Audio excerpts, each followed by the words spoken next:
Action! Say what again? Say what again? You're gonna see some serious shit. I'll be back. Good evening, ladies and gentlemen. The second half of that word is daring.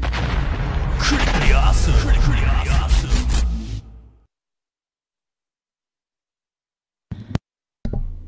Hey everybody, it's me, Trent.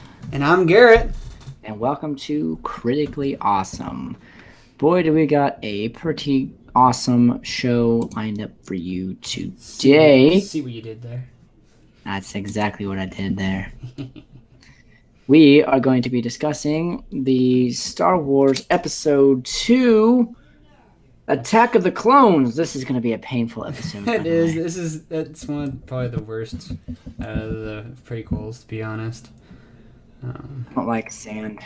It's coarse, rough. God, It's we'll get into how creepy he is in this movie. Oh, it's terrible. It is horrible. Some updates, and what have you been watching, Garrett? Well, I watched Attack of the Clones. So, for all that know, we actually were not even on the podcast last week. So, my list grew a little bit more since then. Movies-wise, I watched Attack of the Clones. I watched Princess and the Frog. So, not too bad. Moana. It's one of Ashley's favorites. Yeah. I watched The Big Lebowski. Have you ever seen that, Trenton? I have not, but I've heard a lot about it. I know, so have I. It was kind of a funny story because we were talking about that at work one time. This day I watched it, and we were talking about it, and I'm like, I've never actually seen it, but I've heard so much about it. I think you might like it, Trenton. I think you should give it a try, definitely, when you get a chance. Also, I watched The Mummy with Tom Cruise. Oh, so the box office fail? Yeah. It was not too bad. It was interesting in the fact that they added another storyline to it. It's like it completely rewrit like The Mummy. It was not even the same type of mummy. With Brendan Fraser. And they had Dr. Jekyll and Mr. Hyde in it. And it was really interesting. Russell Crowe played Dr. Jekyll and Mr. Hyde kind of thing. That's better. I think I need to watch it again. But I'd say give it a try, Trenton, because I know you're pretty fond of Tom Cruise. I do like the cruise. I actually watched a movie about him last night. What was that movie? They tried to definitely put in like funny scenes like in The Mummy, like the original Mummies, but I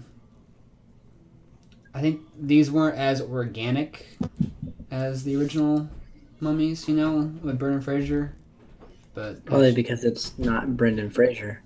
Not even just that fact. I think I think the script wasn't very well written, to be honest. But that's just my opinion. I kind of want you to see it and see what you think about it too. Watched Rick and Morty, the most two recent episodes, and it gets Wubba-lubba-lub-dub. It gets even weirder, guys. I didn't think this was even possible. This last episode got really weird. That's to say the least, right? I mean, and then watched Game of Thrones. Trenton, are you caught up at all with that? Haven't watched a single episode yet. I bet you're like, why? Like, I want to watch. I do want to watch it, but I don't know why. I don't know why my after. thing's not working for you. It's really weird.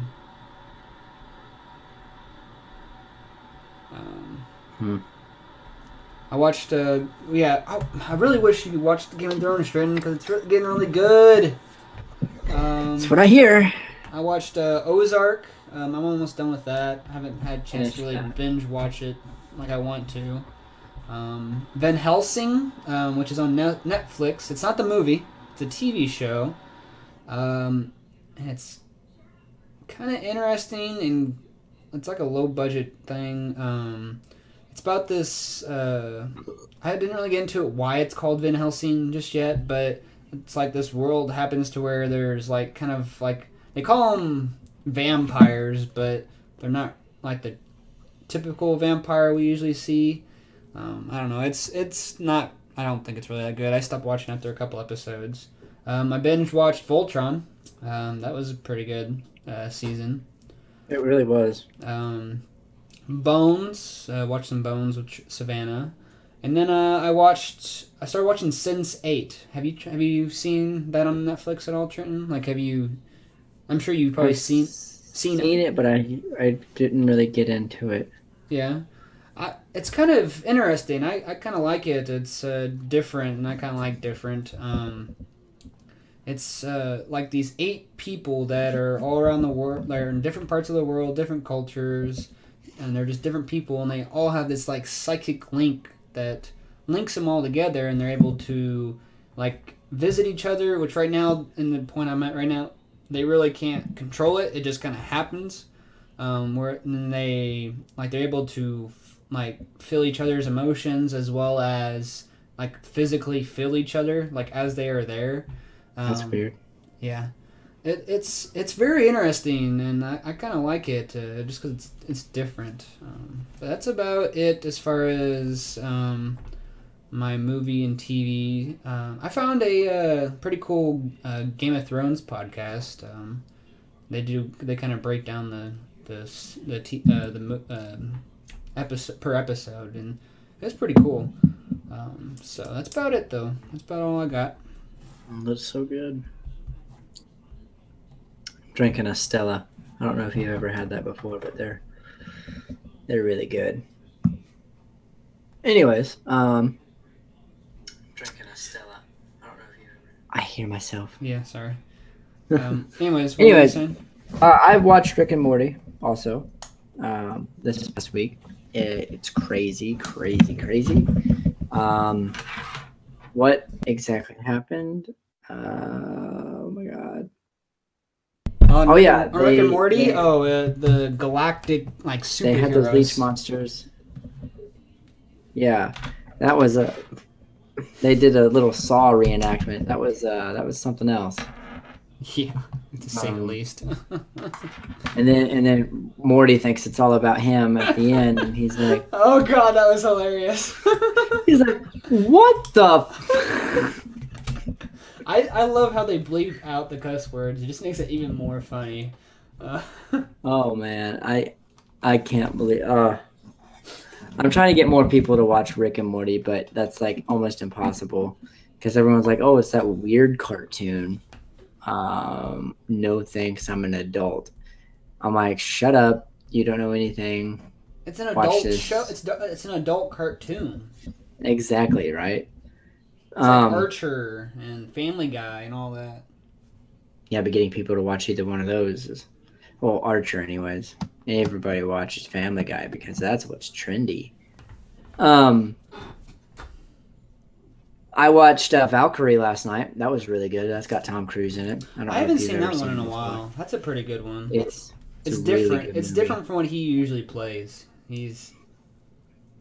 I thoroughly enjoyed it. I like the history aspect of it too. Yeah, he plays like the leader of the reserve army or whatever, and he's trying to, of course, assassinate Adolf Hitler. And he thinks he's successful in his attempt, but unfortunately he's not. Or unfortunate for him anyways. He gets all the, and it's based on a true story, so some of this could be true. Most of it's probably fiction. Yeah, it's true events. I mean, the accounts, He gets all this stuff taking, he basically takes control of Germany, and he's in the steps of appointing a new chancellor of the German army, but he doesn't get to that point because it ends up that Adolf Hitler actually does survive that, and wasn't it like that was like the first attempt too, wasn't it? One of the that first was attempts? No, that was several attempts. There were several attempts on Adolf Hitler's life prior to Valkyrie. But this was like one of the final ones to where they had everything lined up, everything perfect. They had if it wasn't for that dude moving the bag to the other side of the other side of the table that had the bomb in it, who knows what could have happened? That could have. And I think they had the windows open, right? Yeah, it was in a completely different room. If they would have been in the foxhole or the wolf lair itself inside of that bunker, it would have completely just killed everybody everyone. inside of there. So. And it was on the other side of the oak table and all that, and on the other side of the leg of the oak table. So yeah, it's a pretty good movie. I think they did pretty good with it. Plus, Tom Cruise is in it, and he basically does good in just about everything he does. So I'm not going to say everything he does because that's a lie. Nobody does good in everything that they do. We took a drink at the same time. That was funny.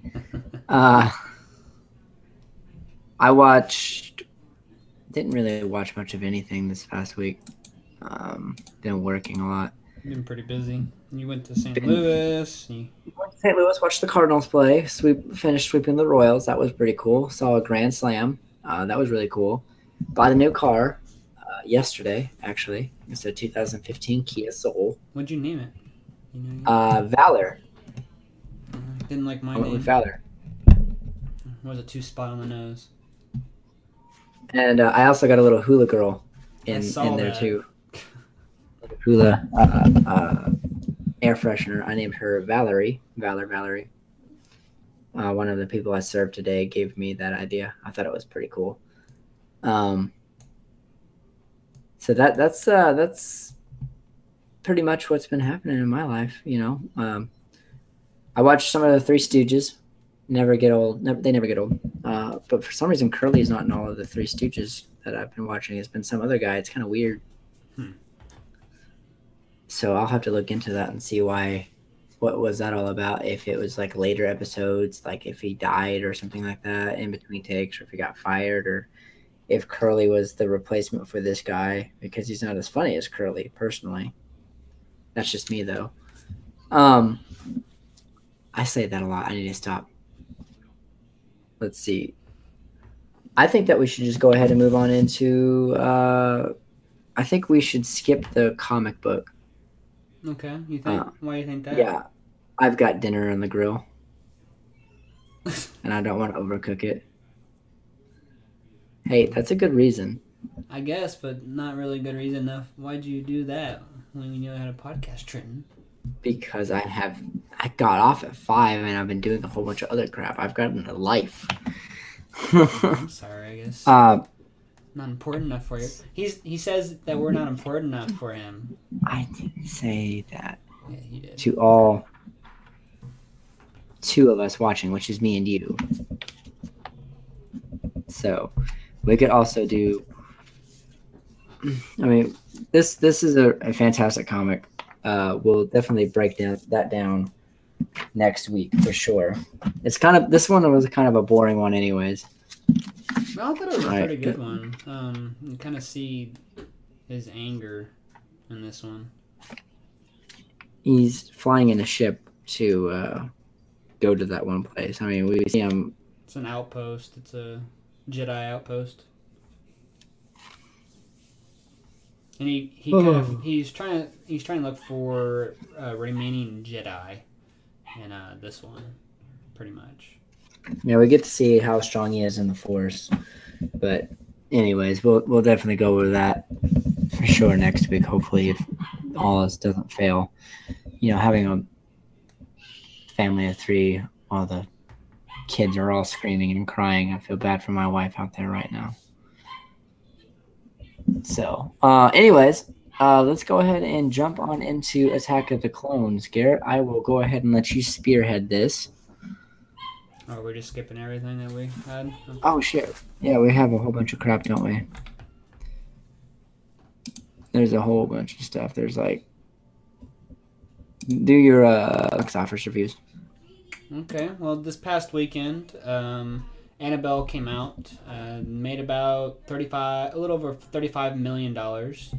Number 2 was Dunkirk, which made a little over $10 million. That's in its 4th week. Number 3 is The Nut Job 2, Nutty by Nature, made a little over $8 million, and that was brand new this weekend. Let's talk about how bad The Dark Tower is doing. Yeah, it's kind of bombing. Last weekend it came out and only made $20 million, or about $19 million. It was number one still, but nothing else came out worth seeing, I guess. But yeah, it's not doing so hot. I'm not sure. It's kind of a disappointment. I mean, I haven't got to watch it yet. And I haven't really read anything as to why. But it has like a 19 or a 16 on like Rotten Tomatoes, which is so it's kind of rotten, which means it's a bad score. Major rotten. I mean, it's worse than what like they gave like Batman v Superman. So. Well, Rotten Tomatoes is kind of a shit website, anyways. Well, it's a collab of all reviews, not just Rotten Tomatoes is just the section of it. But yeah, I haven't really read why this is having issues. As far as I think it just didn't hit people correctly. I don't know. It's just weird. I mean, Dunkirk, which is in its 4th week, beat out Dark Tower in its 2nd week, so it's kind of weird.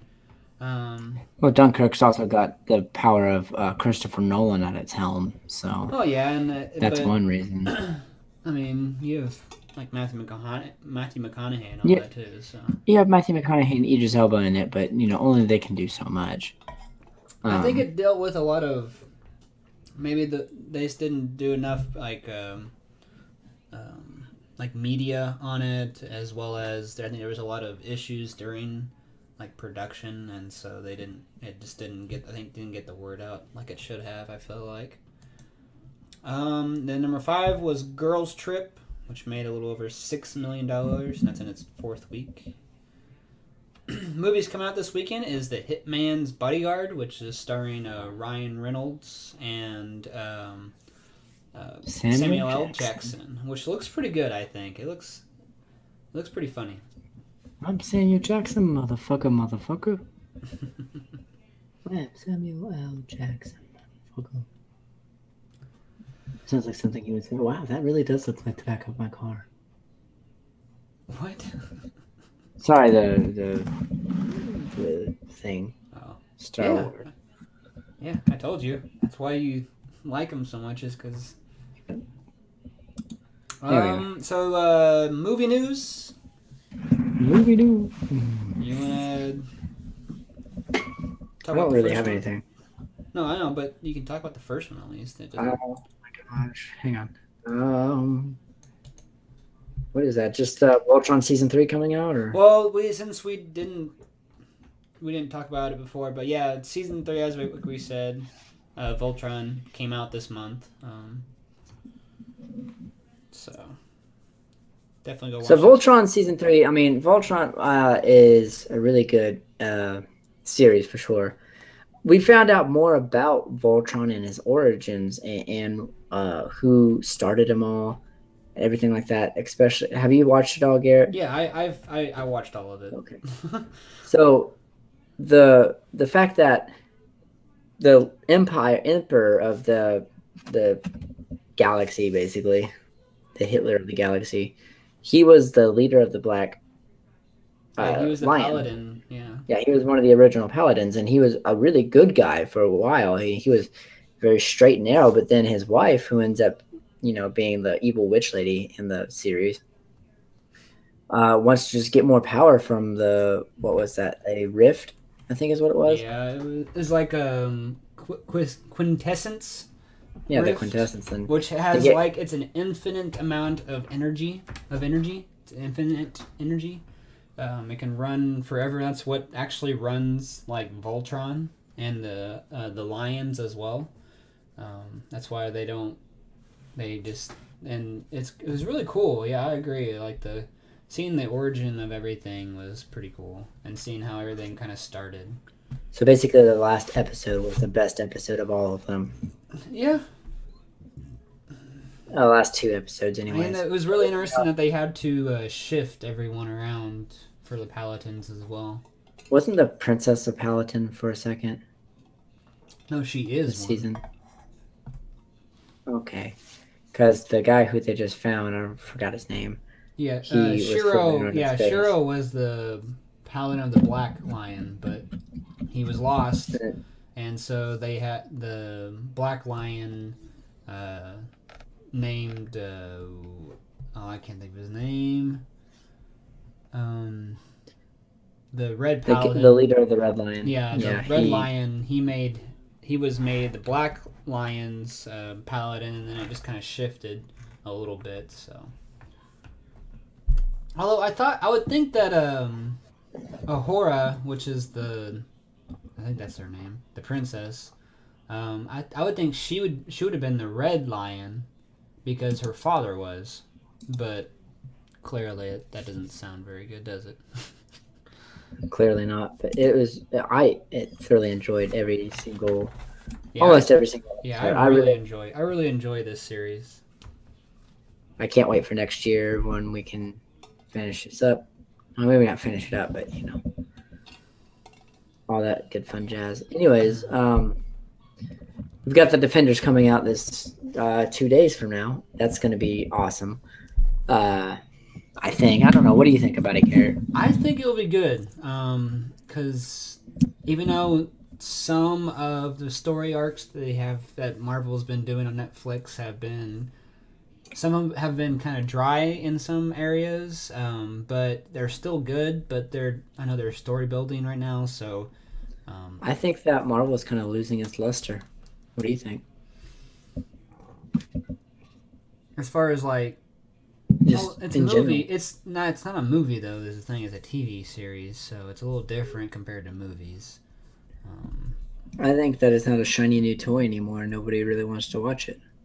I still thoroughly enjoy the Marvel. I love Marvel Cinematic Universe. I also liked Iron Fist, and a lot of people didn't. But I liked it, but I would like to see him do more Iron Fist. But that's just me.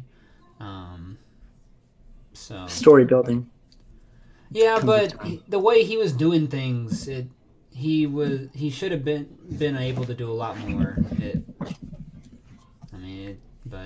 Because he trained for quite a while when he was, he trained a lot, so it just doesn't make any sense why he is not able to even fight that well, unless it happens to suit the fact of the matter. But, and then Luke Cage was pretty good. I was severely disappointed by Luke Cage, and it makes me sad. It had a good story, I think. Really well written story. As far as that. Right.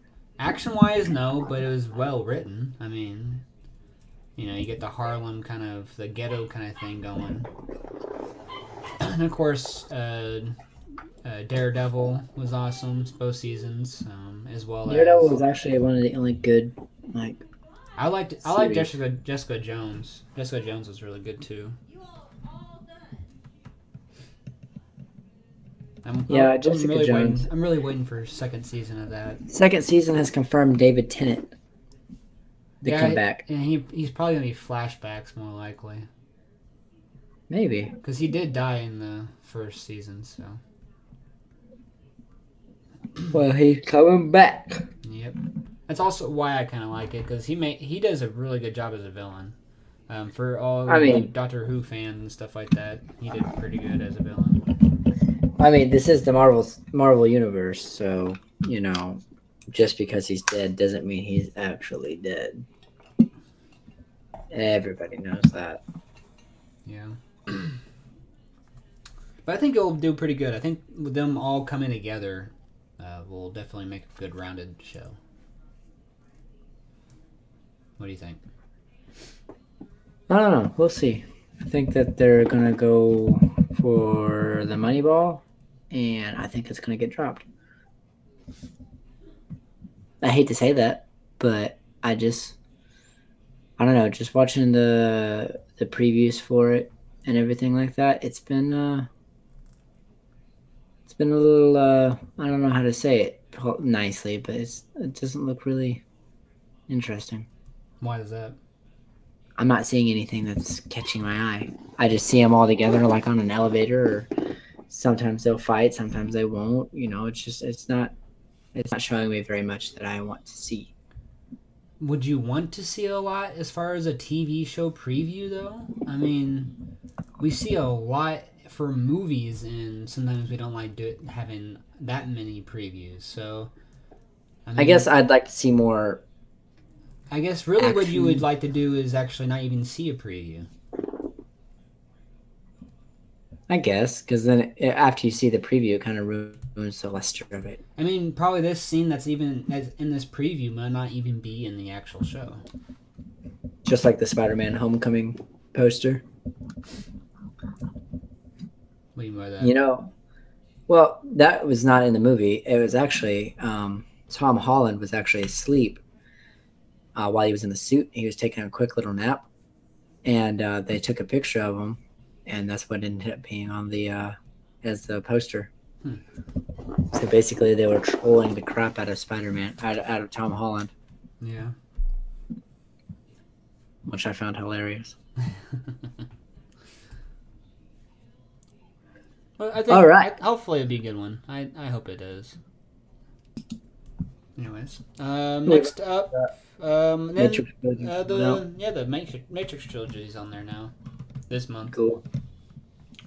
Ron Howard confirms the Emperor for the Han Solo movie. So Empire. So Ron Howard is the director for the Han Solo movie. He actually shared a photo on Twitter, which captioned "The Empire looms large." And it was like a picture of like one of the like control board guys' helmets. You know, the big like black kind of helmet they have,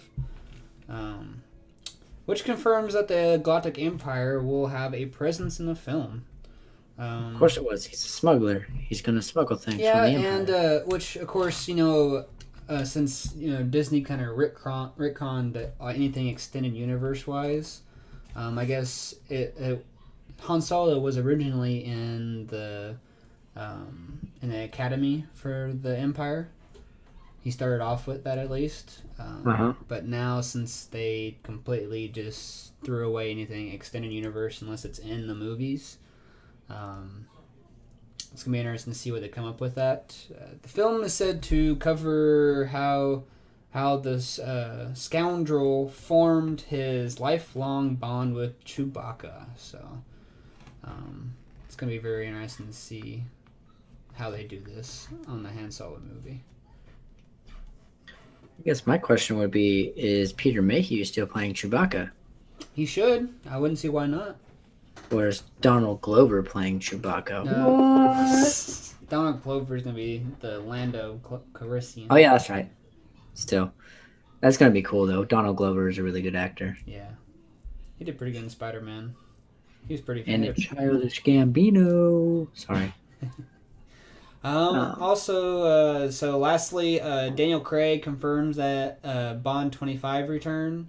Daniel Craig made an announcement on the late night show with Stephen Colbert. Colbert. No, not Colbert. Colbert. Stephen Colbert. There's no. That's how it's always been pronounced. There might, unless there's, I don't know. Anyways, is saying that he will be returning as the role of James Bond. This will be his 5th installment of that character, which I think is actually the most out of them all so far. Also, he dropped that Bond 25, which is just what they call it because that's the 25th Bond movie, will be his last film as Bond, at least at the moment. Because I think last year, we talked about how they gave him a deal for 2 movies for I think $150 million or something like that. So I think we talked about too. Is there anyone you'd like to see as James Bond? Idris Elba.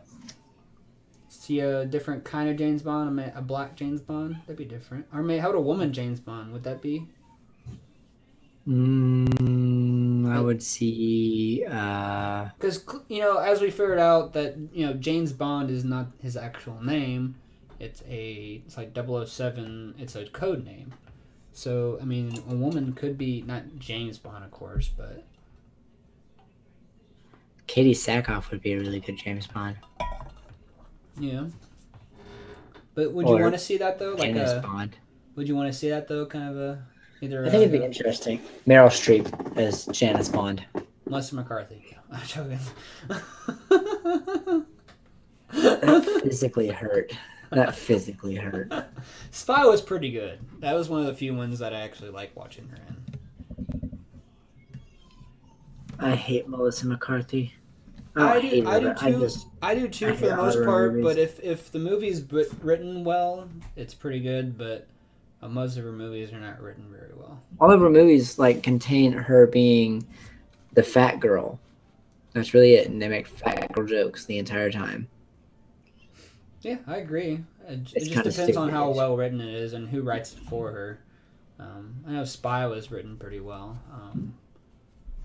but that's one of the very few ones I like about her, like her in. All right, well, that's about all the new movie news I had. I think you said you didn't have anything, so we're gonna skip our Darth Vader issue breakdown, and we'll just go straight to Attack of the Clones. Go ahead and ring it up. No? Well, it was kind of weird during the opening crawl I saw. They called Count Dooku Mysterious Count Dooku in the opening crawl. I don't know if you saw that, Trenton. Yeah. So it's kind of interesting that they called him that, even though I think it would have been better if it was Mysterious Darth Tyrannus, which is what he goes by. That's his Sith name. Instead of Count Dooku, because Count Dooku is his Jedi name. So it was kind of interesting to see that in that aspect. And I think they only used Darth Tyrannus maybe once in this whole movie. I feel like. I can't remember. Yeah, I think they may have used it once. I think you're right. I think that one of the Trade Federation people did it. The Silver Naboo ship that in the opening scene, which brings down Padme, looks like it looks like a bomber, doesn't it? Kind of does, but it definitely has that Naboo feel to it. Yeah, shiny. Mm-hmm. Very, very shiny. That's kind of what I liked about it. It was the shiny. I like Naboo, and I like all of the things that are involved with it. That is the one thing the prequels I think did pretty well, is that they gave us a lot of different like ships, spacecrafts. Because in the original trilogy, you only had maybe a handful of spacecrafts. Here you have like an overabundance it's just outrageous, you know what I mean? I think my favorite ship, of course, is that Naboo fighter that they've got. The yellow one? Yeah, the yellow one. That's one of my personal favorite ships. I don't know why, but it's just a really cool looking ship. Yeah. And everything. I was kind of curious, how good can a one-eyed bodyguard be? Apparently pretty good. Captain Typho is Padme Amidala's, not Padme's. Amidala's bodyguard. I guess actually Padme, but yeah, he has one eye, so it's very interesting that he's a bodyguard.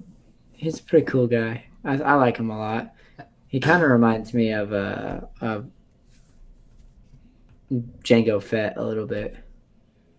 Yeah, he does look like him a little bit, doesn't he? The actor, right? We also, in this scene, which is right after the explosion, when they try to assassinate Padme, we hear the Wilhelm scream. So this is the second time so far It's in every single movie. Yep. I'm gonna point it out every freaking time. I hope you do. I kind of want to remember that because I don't remember. And actually, the funny story is that I had to look it up on Google because I think I missed it in the first crawl, in the first scene there, because I watched the whole movie. I'm like, there's no Wilhelm scream at all, and I had to Google it, and people said it was during the explosion scene in the beginning. So, and I have a big note here saying, annoying Anakin has arrived. Oh, it's been 10 years since I've seen her last, Master. Oh my god.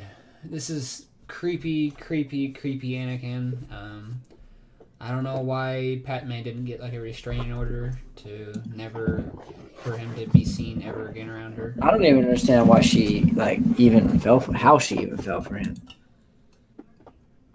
Like, yeah, I really don't know. I think maybe she felt sorry for him. I feel like,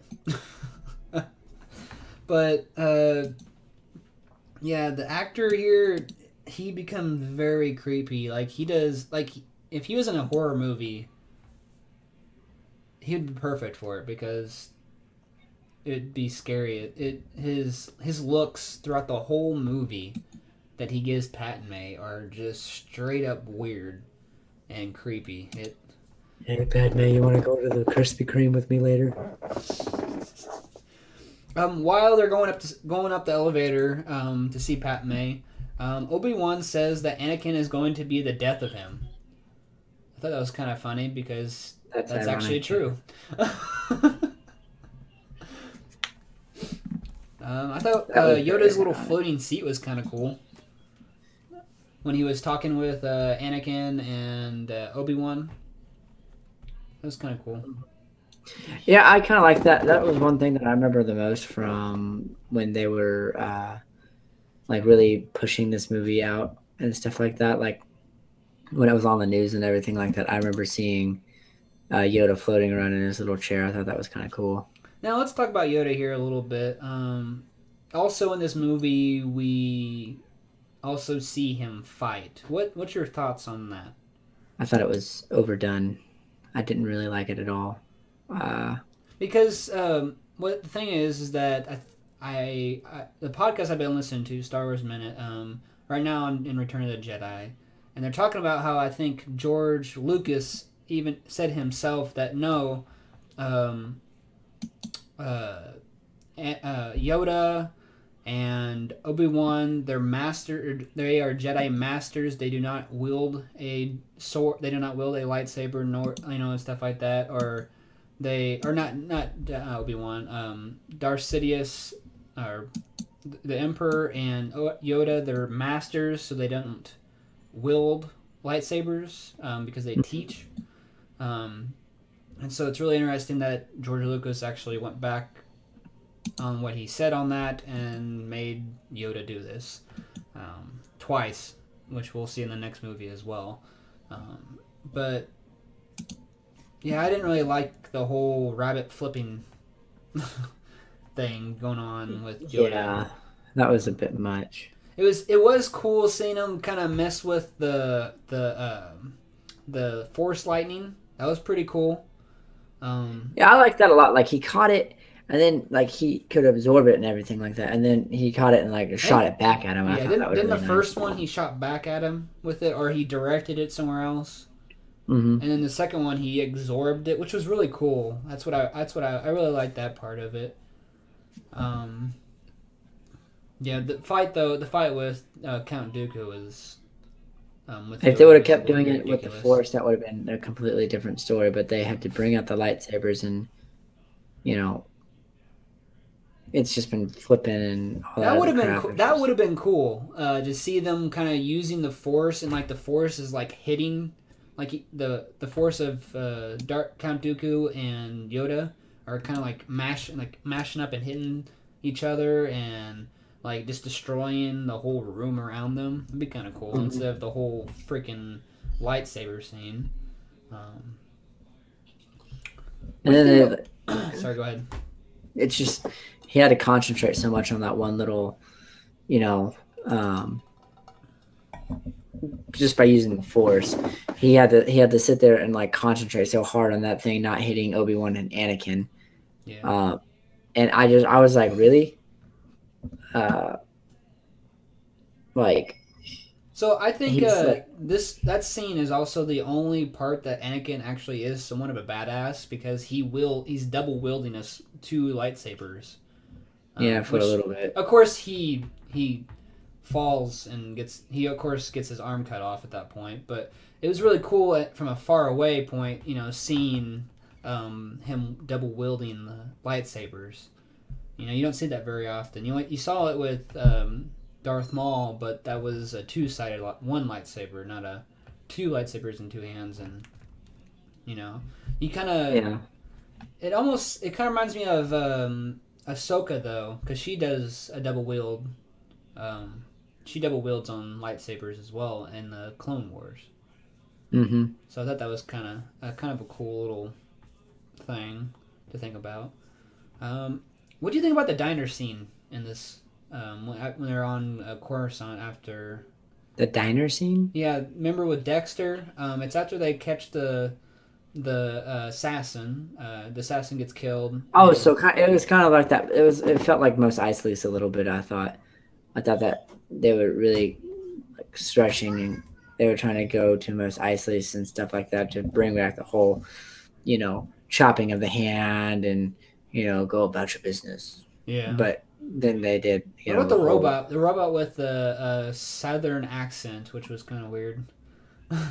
Robot with a southern accent. Yeah, like she was like, "Hey, darling," or "Hey, honey," kind of the. Oh yeah. Diner that diner scene with when he was talking about this is a Mandalorian or this is from one of them cloners. Yeah, that was.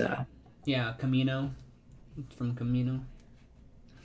That was interesting. I thought you meant whenever they were chasing that one guy. Oh no! Not in the club. Yeah, no.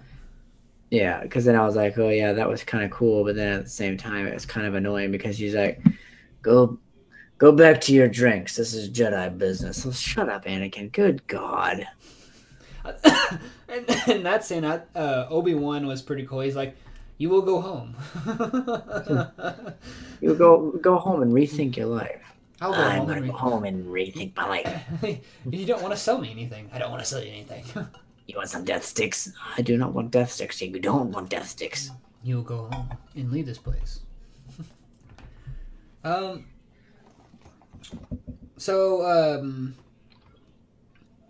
when they were going to Naboo, I saw when they went to Naboo, they were walking upstairs when they went to like the main palace. R2 was actually walking up the stairs. Like he would have his 2 legs, right? Have his 3rd leg up, prop himself up on the 3rd leg, bring the 2 legs down, prop up, and do that. He was actually walking up the stairs like that. Which we don't see in the original trilogy whatsoever of him messing with any terrain that was uneven. So that was kind of a... I know that's a pretty obscure thing to see, but it just kind of I saw it. I'm like, that's actually kind of interesting to see because you don't see that very often with R2. And his little jets that he's got on his side that just magically don't work anymore. Yeah, that's very interesting. Yeah, that was.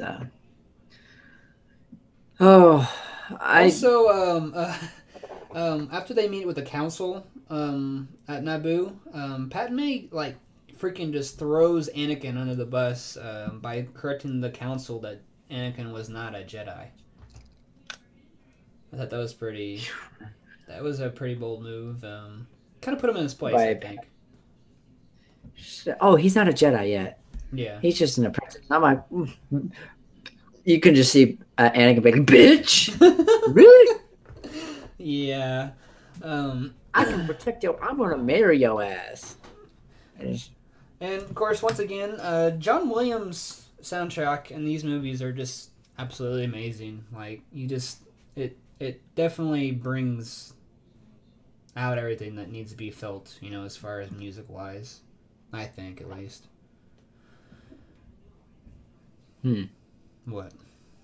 I just saw a complete spoiler for Game of Thrones. Damn it. Anyways, John Williams is the only real he's the only real redemption for the prequels, like in all aspects. Like if we want to go back and think of what's the best part about the prequels, that's John Williams and the London Symphony Orchestra. And Ben Burt does an amazing job as well. He's the sound editor. He does all the sound effects. He does them for all the movies as well. And I guess another redeeming thing about the prequels is they go to more locations than in the original trilogy. It's got a different style of storyline, but it's still a really good storyline. It has more action in it. It's got better effects, of course. Yeah, but you can't go anything wrong with actually having something physically there. You know, I mean, you have... It's that aspect of knowing that that's actually a thing that is taking up space, and that's what I really like about like Rogue One and all that, because they use both of those. They use special effects as well as practical effects. Mm-hmm. And so, with Rogue One, the advancement of CGI has. Oh yeah, I agree with that too. Yeah, it's night and day. So you can't even tell anymore on what is real and what is fake. This is true. They made Back a whole then, movie. you could tell. I mean, Jungle Book was all in CGI besides the kid. And and we don't. I mean, besides, yes, you're looking at a really, really big bear, but besides that, I mean, it just you know it's CGI, but it just looks really good. It looks more real than most bears do. So, I think the love story in here is just a little too much. I really think that they could have done without it, to be honest. Yeah. Because, like, I know the whole, like, him losing Padme at the end, like, kind of helped, fuel his rage to become Vader. But I kind of feel like just the fact of how he was feeling about like Obi-Wan and all that, thinking he's betrayed him and whatnot, would have been just as much fuel as that. I don't know. I think the whole love story part of this is a little overdone, and it's not very pertinent to the story, I don't think. Well, we have to see. We don't have to see it. Yes. No, we don't. You got it, because Padme and Luke and Leia didn't just miraculously appear like Anakin Skywalker. They had to have some kind of love, and so it had to be with Padme Amidala. And of course, Darth Vader. Now, could the acting have been better? Yeah. Could I imagine somebody else playing that role besides Hayden Christensen? Hell yeah. Ryan Gosling is one of the people I would much rather have seen. Could you imagine that? Hey, girl, I'm a Jedi. And then he tap dances away. I don't think so. There could have been a musical number. They could have made Star Wars the musical. I think he's too good looking to do that role. You need someone that's kind of average. Hayden Christensen wasn't that bad looking of a guy. I thought he was a pretty good looking guy. I mean, I'm saying Ryan Gosling is just way too good looking to be in that. That's part. impossible. No. Yeah. Ryan Gosling would have been the perfect casting choice, but he was probably just too hot at the time. Could you imagine that though? Ryan Gosling as Anakin Skywalker. I think that would have been kind of perfect. Horrible. Like they have the same facial features. Could you imagine with that little rat tail? I think that would have been perfect. That'd have been horrible. Or Tom Cruise. No. Keanu Reeves. Keanu Reeves back then. That would have been like his most excellent. His Bill and Ted one, yeah. Use the Force. All right. See. Oh man. All right. Because actually, that would have been around the time of The Matrix. So yeah. And he would have been perfect age for that. But then again, Keanu Reeves is kind of a vampire, so Yeah, he doesn't age. Now, I was kind of thinking this while I was watching this. Could Coruscant ever be done with practical effects? Not with the way that they've done it now. No. Now they could do buildings and stuff like when you're inside of Coruscant. They could do that with practical effects. I'm just talking about like the big shots of Coruscant. No. Like, could you do some of it practical effects? Of course, you wouldn't be able to do like the flying cars and whatnot. But could you make it where at least it looks like there's actually something there? It's not just CGI. No. They've already made a huge deal about it. Like, this is what Coruscant looks like. This is what it's got to be. There's no other way of making this. Because they made it where they did, like on Rogue One, they did really well with like the Star Destroyers to where they're actually there, but like when they explode and stuff, it's the CGI part. It just, I think they could do a combination of it.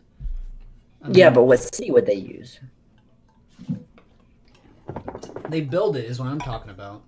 Well, they could do something like that, I guess. But, then you could just be like, well, that's a model. That looks dumb. Why didn't they just CGI that crap? No, because I like the practical effect part of it because it actually roots you to, like, it's there. It's not just computer-generated stuff.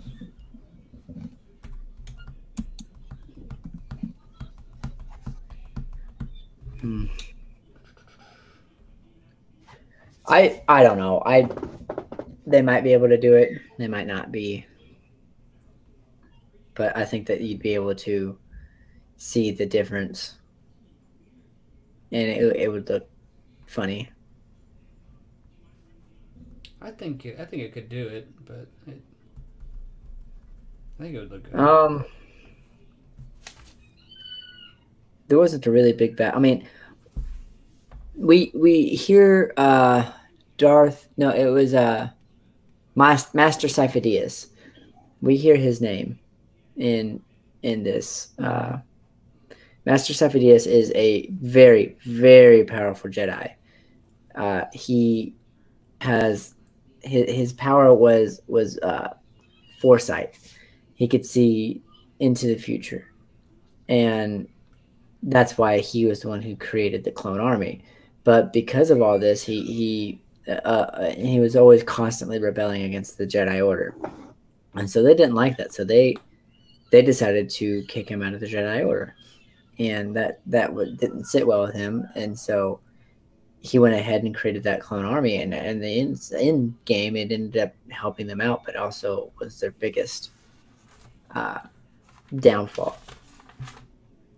I think that's when we heard Lord Tyrannus, because when Obi-Wan was questioning Jango Fett, he asked if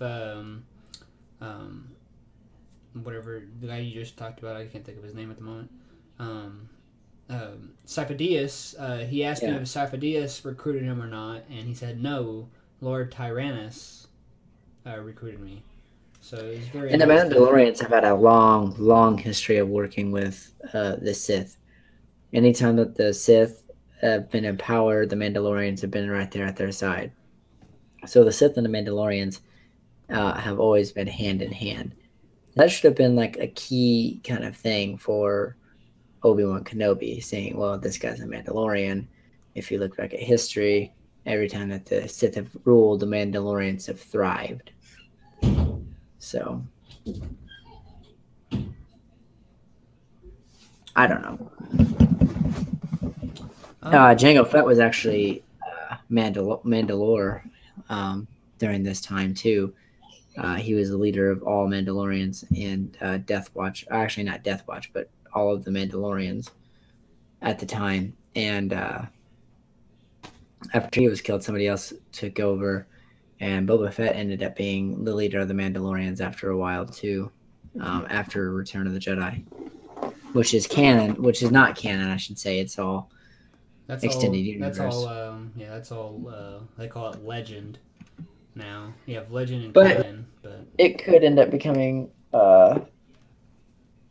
canon soon. So let's go to this the Tatooine scenes here. So in those scenes we meet young Owen and Peru, which are Luke's aunt and uncle. Do you think this was actually a scene that needed to be in there? Do you think they needed to show young Owen and Peru? I mean, was that something that they really needed to put in there, or was it just something they put in there just because they could? I think it's the second one. I agree with you. I think that could have waited till the end of the movie when Obi-Wan was handing them off. Yeah, I don't think it was very like, it's like, oh, this is my girlfriend, Peru. You know, it strangely enough, actually right now I am listening to Attack of the Clones on Audible. And there's actually quite a bit of the story that's not in the movies, of course. So it's very different compared to the movies. What if Anakin didn't lose his mother?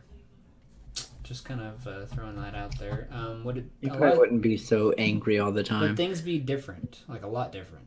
Yeah, I mean, when he lost his mother, he lost like the one person that he absolutely loved with all of his heart. That's somebody he actually had an emotional contact with. And if he wouldn't have lost his mom, you know, I don't think that he would have fallen to the dark side as fast. But, you know, he did, so. You actually hear he wouldn't have killed all those sand people, women and children, they're all of Tusken them. Raiders, Trenton. Get it right. Sand people, good God. No, they're not sand people. They're It's very sand offensive, Trenton. Anyways. I don't give a shit about offenses.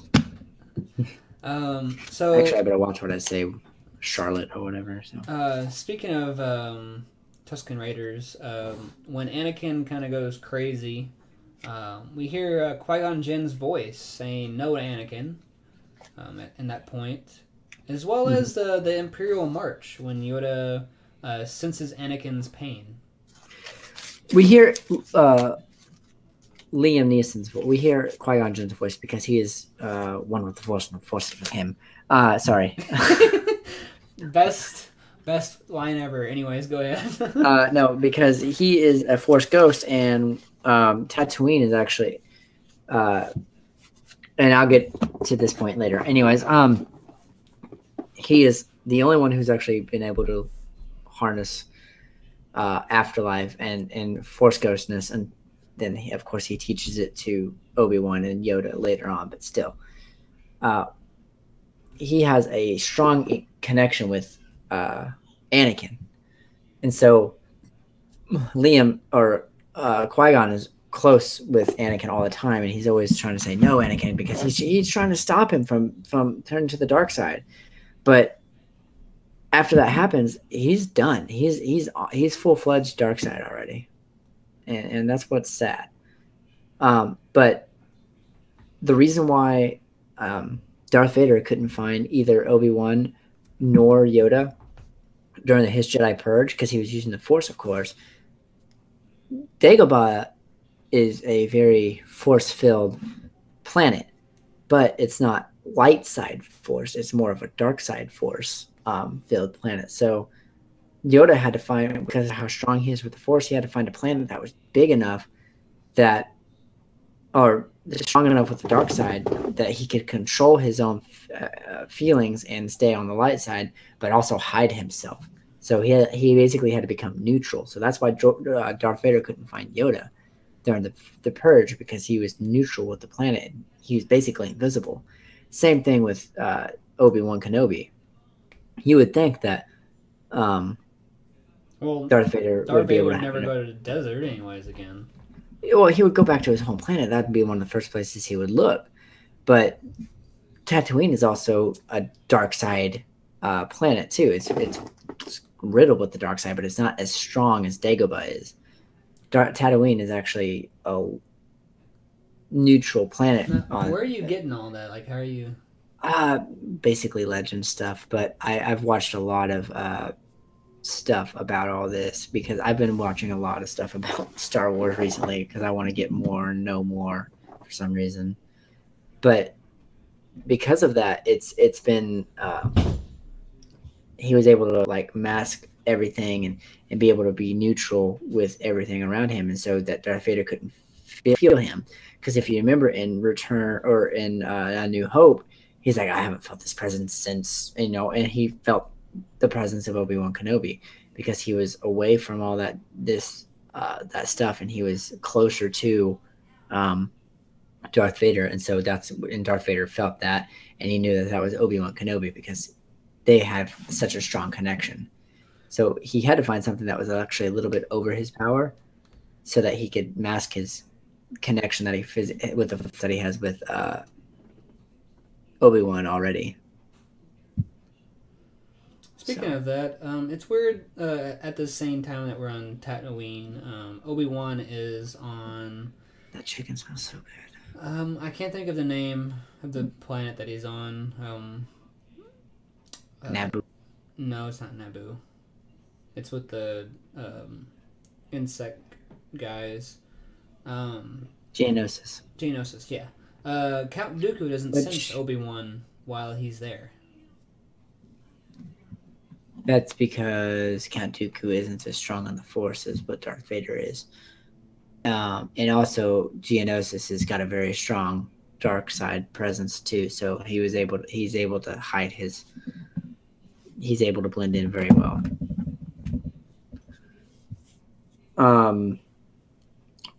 Interesting fact about that: after the Jedi Purge happened, after Episode 3, actually, yeah. So during the Jedi Purge, Darth Sidious orders a purge of Geonosis itself because he hates that planet so much that he just kills every single Geonosian there is and wipes them off the face of the earth. And so Geonosis is now an uninhabited planet by A New Hope. He exterminates them, takes a giant bug bomb to the planet. I thought that was a really cool fact anyways. Anakin says he's got a bad feeling about this. It's the second time it's said in the saga. He said it in the arena when they all get caught. Oh my god, speaking of the arena, when Padme confesses her love to Anakin, it feels like she's just trying to choke down vomit the entire time. Sorry, hang on. Creepy stalker guy, I gotta tell him I love him. Hold on 1 second. I love you, Anakin. All right. Also, I don't know if you got that feel too. Did you have that feeling too? Yeah, I did. I also had here Padme kissing Anakin on the cheek after swinging her is like when Luke does that with Leia there. So that was pretty interesting to kind of have that kind of brought back as well. I can't remember what exactly they were doing at that point.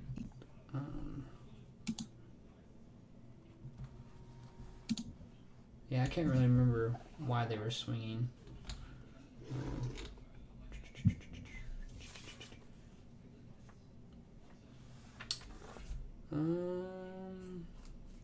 Why didn't Jango the Fett's head fall out of the? It would lose its PG. It would lose its PG rating. Yeah. Plus, who wants to see the severed head of Jango Fett fall out of the helmet? I don't know, just be more real maybe. Because when Boba lifted it up, it should have fell out. What if it already had fallen out? I guess. I mean, what if it didn't even shut up and close? That scene right there in itself is a redeeming quality of the Attack of the Clones. Is you get to see a whole bunch of Jedi, really, really powerful Jedi, all in one spot.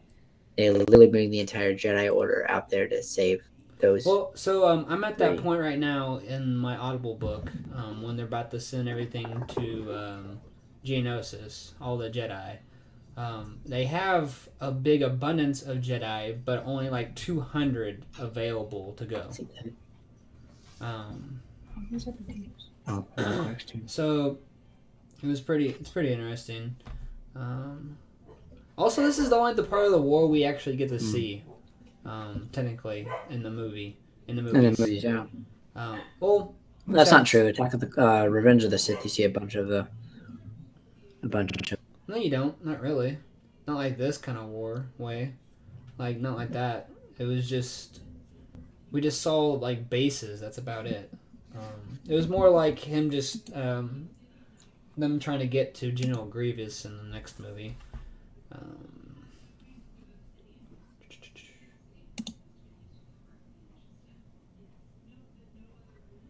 There was very interesting camera work when with the Dooku and Anakin fight scene. It was really weird because it was like back and forth between both their faces.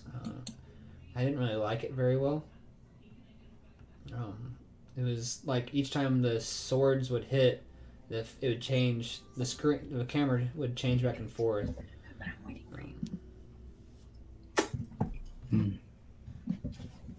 I did a good job.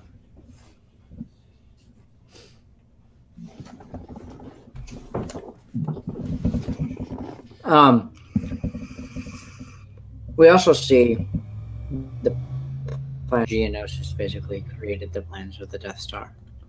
Yeah, do you think they needed that in there as well?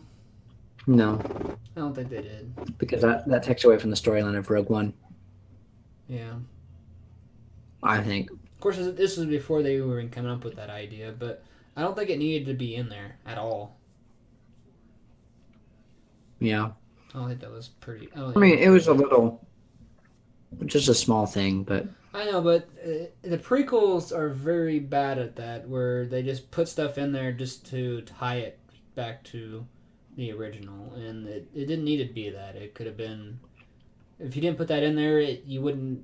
The storyline would be the same. It wouldn't change. Yeah. I mean, it didn't even really do anything, so...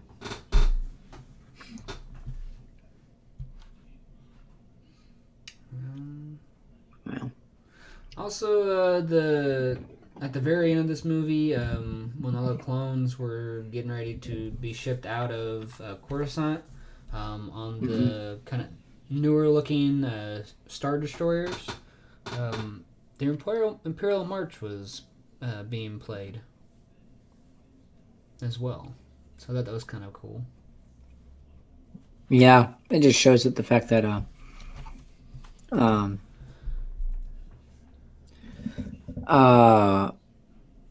sorry, I just saw something that hurt. Anyways, it just shows that that's Darth Vader's army, basically, and that's the beginning of the Empire. Once we finish next movie, I have something I want to talk about a little bit, about like the Empire and the Republic and whatnot. But when we get to that point, we'll talk about it. My allegiance is to the Republic, to democracy. Sorry, that's the next movie I know. Yeah. I think that's about it. Jar Jar handing over the Republic to the Empire. That was Why'd they give so much power to that fucking Gungan? Why do they give so much power to anyone like that?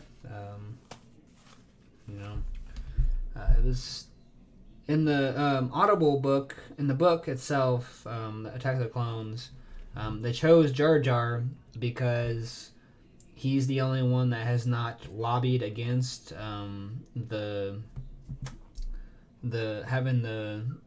having an army for the Republic, and so and he was also the representative for Naboo. So with Padme being gone, so that kind of helped with swaying the votes for making Palpatine giving him the power to like an executive order essentially to just overrule everyone and make the ruling without having it being to vote.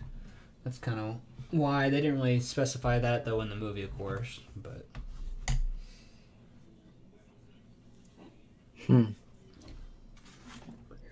I know this is a bit off topic, but I'm actually looking at something that's trying to see if Rick and Morty are actually the same person. What? Well, there's a fan theory going out that Rick and Morty are the same person. like Morty is Rick from the past in his adolescence. But I don't think that's true. Anyways, Well, thing is though, I'll tag you in it so that he's you know. a multiple universe person, so multiverse. So I mean, one universe, Rick could be Morty and Morty could be Rick. I mean, but Well, like they're saying that they're the same person. oh, yeah, I don't think that. The only thing we really know about. Fucking tag Garrett in it. God dang, Gina. So, anyways, so you said that's about it. Yeah, that's all I got. I don't know if you have anything else you want to add.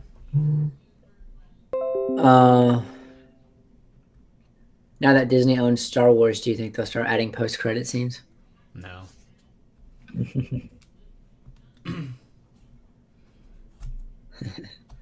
Well, next week is definitely going to be more interesting because we'll have a better show to work with. Also, Better you movie won't to be work distracted with food. That's true. Maybe. You never know. But, anyways, next week we're going to be going over episode 3 for sure. That's going to be a very good one. That's my favorite prequel. And right up there with my favorite Star Wars movies.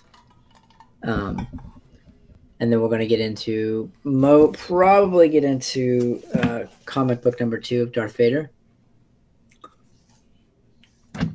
Depending on time and what I'm doing, because I've been a very, very busy person. And it's kind of good, but at the same time, kind of annoying. Because it takes away from this. So. Yeah, we'll definitely continue our saga next week. Maybe I will be in California. We'll have to talk about this, Trenton. So we'll figure out if it, yeah, I'll be in California for training. I'm gonna try to figure out, see if I can maybe remote from my laptop to my desktop. That way I can still use my desktop here for our new look and still be able to do that. But I'm just debating if I want to bring some of my stuff like that. Anyways, we'll talk about it. See if we're gonna do next week or not. Also, Trent, where can they find you at on your social medias? Snapchat, Facebook, Instagram. It's all in the description below. Yes, that is true. For all of our social medias. You can find me on Facebook, Twitter, Instagram, as well as Snapchat. All the links are below. I've been posting a lot on Snap. Well, not a lot, but I've been posting on Snapchat recently. So make sure to go to our Facebook page, follow it. Oh, here, Friend's gonna give you a little. Here, while he's doing that, you can follow us on Twitter as well, Instagram. Make sure you like and subscribe this video. Share with your friends. Well, like and share this video with all your friends, as well as subscribe to our channel. There we go. And there's Trenton's little thing to. You can scan this on your phone. If you scan this on your phone, you can, or on your Snapchat, you can add me. That would be really cool. I have a lot of friends. Not really. I lied. I've got Garrett and my wife. And this is... I'm so lonely. That's mine. If you want to follow me on Snapchat. So there you go. Yep. Just like I said, share this video. Like it. Subscribe to our channel. Hopefully you guys enjoyed this. We got 56 subscribers, and it's been a year since we've had any more. Well, it's also been like 6 months since we've had anything, too. That doesn't count. So hopefully you guys enjoyed this video. We're trying a new thing here with the whole going through and reviewing movies like this. I kind of like this.